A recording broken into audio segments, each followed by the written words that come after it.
I'm currently reading a book called Michael Jordan The Life. So it's a book about the life of Michael Jordan, how he was born, and how he achieved the success that he ended up achieving, becoming probably one of, if not the most successful athlete that ever lived.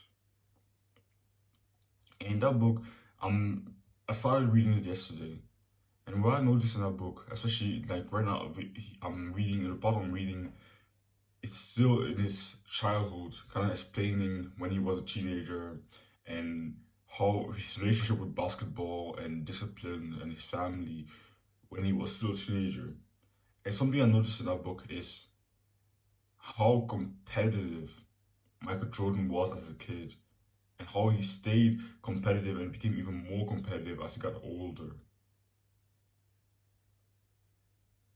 And I noticed this pattern. Often, very successful men or people in general aren't the normal humble type, Like they're humble, they have humility to know that they need to learn, that they don't know enough, but they're also very competitive. They want to destroy the competition. They know they have some competition, and they want to absolutely destroy them.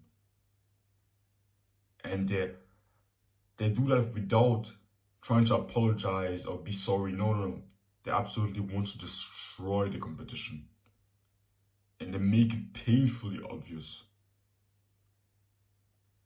And I think that's something that we can learn from because that competition can really drive you, can really, really drive you. I know that for myself, my competitive spirit has, I would say, almost always helped me. It was always positive to me.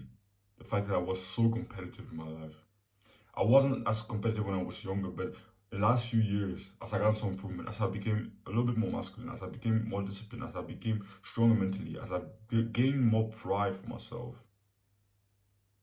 I started becoming more competitive, and it pushed me each time to actually become a better person. So I remember I'm someone who's really athletic, but there was a guy who came in last year, a good friend of mine, we're still a very good friend, but he's not in Germany anymore. He left, and he was scouted by a baseball team in Japan. And before he came in, I was the fastest kid in the class. And when he came in, he he defeated me not so long ago before he left in a race. And just a simple fact motivated me to start training plyometrics and trying to improve and become even faster and faster and faster and faster. Before, when I was the fastest one in the class, I wasn't really thinking about becoming even faster at all. But when he came in and beat me, it motivated me to like push and work hard to become even faster and faster and faster and faster and faster. So for men, especially for men, competition is great, like it's amazing at motivating you because you won't beat other men. And if you don't, in general, even if it's not in business or in work or in school, you're competing with men in general because you're competing with some other men for the woman you want, for the woman you're gonna marry in the future. You don't realize it, but you're actually competing with other men in that situation. If you really think about it,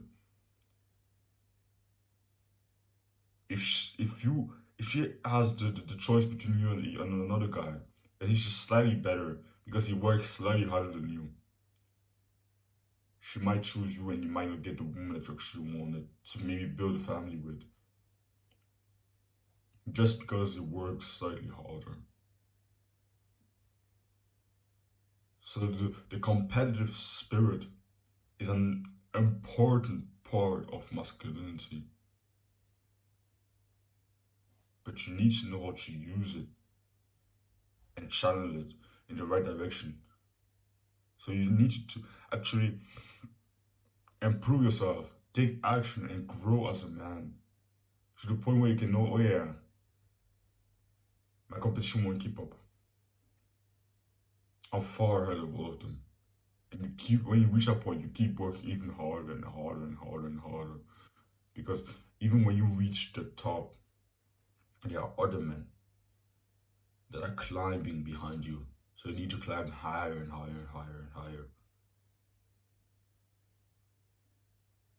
So if you aren't yet, I really recommend you not to stop pushing away your competitive spirit, because you often heard that competition is bad. And so it's a narrative that has been pushed many times in the modern world. I've often heard it from people around me that competition is bad, that you shouldn't compete and you should just play for the sake of playing. But I think competition is such an important part of masculinity, and each time I started embracing my competitive spirit, I started actually using it. It pushed me to work so hard to improve. It pushed me to like do everything I could to win, to give my all.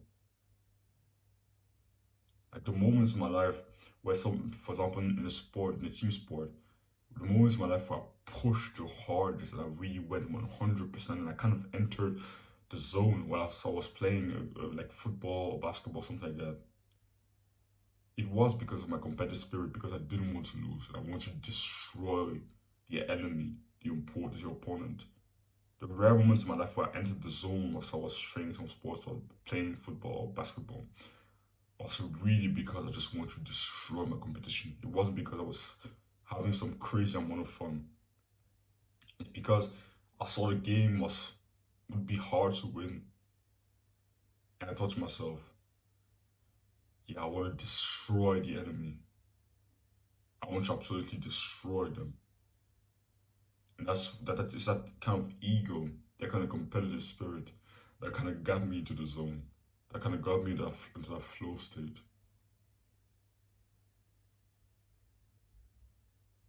So I'm not saying you should not work on decreasing your ego or anything like that. Ego is something that, yeah, you can use it, but it can also use you. Ego can be kind of bad. It can be pretty bad, of course.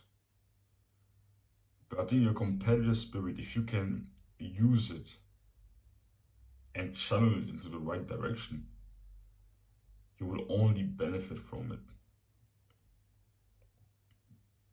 Because it will push you like no other thing. It will push you like crazy. It will push you to work hard. It will push you to do everything you can to win your competitive spirit. So embrace it instead of pushing it away. When you notice yourself feeling kind of that little rage, that calm, like that calm rage inside of you, when maybe you was playing a sport or doing something with other guys and someone started trash talking, you felt that calm rage inside of you, want you to absolutely destroy them. Instead of pushing it away, embrace it and use it. That little rage to destroy the opponent, to destroy the enemy. So yeah, that's all I had to say. Don't run from discomfort. Chase it.